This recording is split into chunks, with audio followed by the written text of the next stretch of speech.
You know, in our digital world, everything runs on trust. We trust the apps on our phones, we trust the software on our computers, we even trust the updates they push out to us. But what if that trust is actually the most dangerous vulnerability we have? Today, we're going to pull back the curtain on the software supply chain, that hidden factory behind every single piece of code, and honestly, one of the most critical battlegrounds in cybersecurity right now.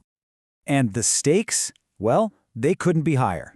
Our entire world, from the power grid to your personal banking, it's all built on code. And as Mark Goodman points out here, this whole infrastructure is incredibly fragile. A failure at a systemic level, well, it would be nothing short of catastrophic. But here's the thing. The real threat we're talking about today isn't some brute force attack on a firewall. It's not a hacker just guessing a password. The most sophisticated, the most damaging breaches, they don't even look like a break-in at all. Nope, they come right through the front door, disguised as a legitimate piece of software, maybe a routine update or a component from a partner you trust. The attack is already inside the house. Why? Because we invited it in. Okay, so let's really dive into this. To understand how to defend the software supply chain, we first have to actually see what it is. The easiest way to think about it is like a massive automated factory.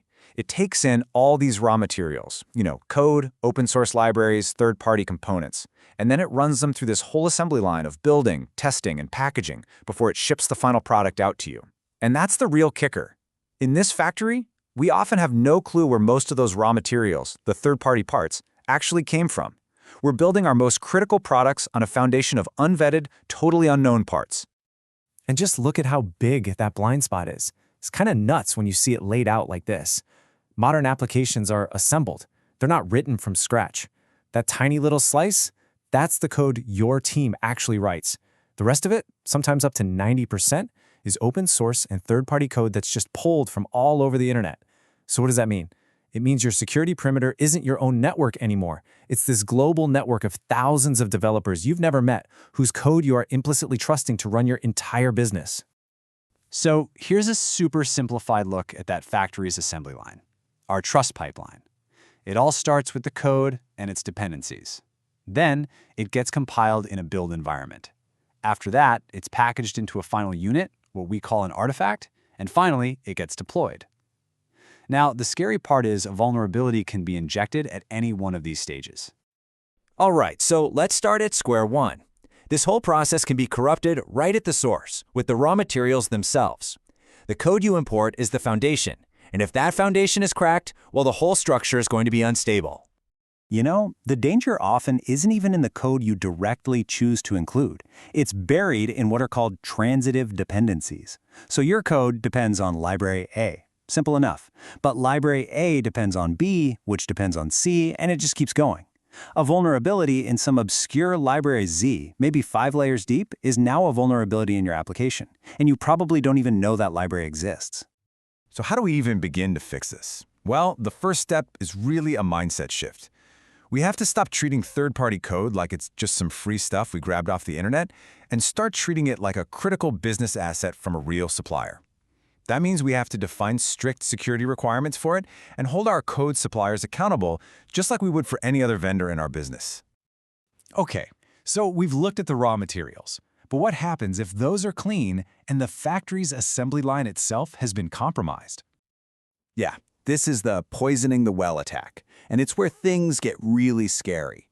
An attacker doesn't need to mess with your source code if they can just compromise the build server where that code is compiled. By injecting malicious code during the build process, they can poison every single piece of software that comes out of the factory, and it will all look perfectly legitimate. And this isn't just a theory. The SolarWinds breach is the textbook example of this. Attackers got access to their build environment and secretly inserted a backdoor into the software. SolarWinds, completely unaware, then packaged this malware into a routine update and shipped it directly to thousands of high-profile customers, including government agencies. The trust people had in the update became the weapon. So how in the world do we defend the pipeline? If we can't always trust the components or the factory itself, we need to start creating digital tamper-proof seals to verify the integrity of our software at every single step of the way. The very first layer is something called code signing. Think of it like a digital, tamper-proof signature on a book. It uses some pretty complex math, cryptography, to create this unique seal that proves who the author is. But crucially, It also guarantees the code hasn't been altered in any way since it was signed. If even one single bit is changed, that digital seal breaks and the signature is no longer valid. Okay, so that's the signature. Next up, we have to verify the final package, or the artifact. Think of this as checking the bill of materials for a physical product. We create a secure list, a manifest, of every single file that's supposed to be in that package. Then, before we deploy it, we cryptographically check the package against that manifest. If there are any extra files, like a piece of malware that got added during a compromised build, the check fails. Simple as that. And that brings us to the final checkpoint, binary authorization. This is like having an automated security guard at the gate of your production environment. It enforces a really strict approved list policy. If a piece of software isn't properly signed and verified against the manifest, it gets blocked. It cannot run. Period. So when you put it all together, you see that these individual security checks aren't just a random collection of tools. They form a cohesive strategy. The whole goal is to build a pipeline where trust is never just assumed. It has to be cryptographically proven, every step of the way.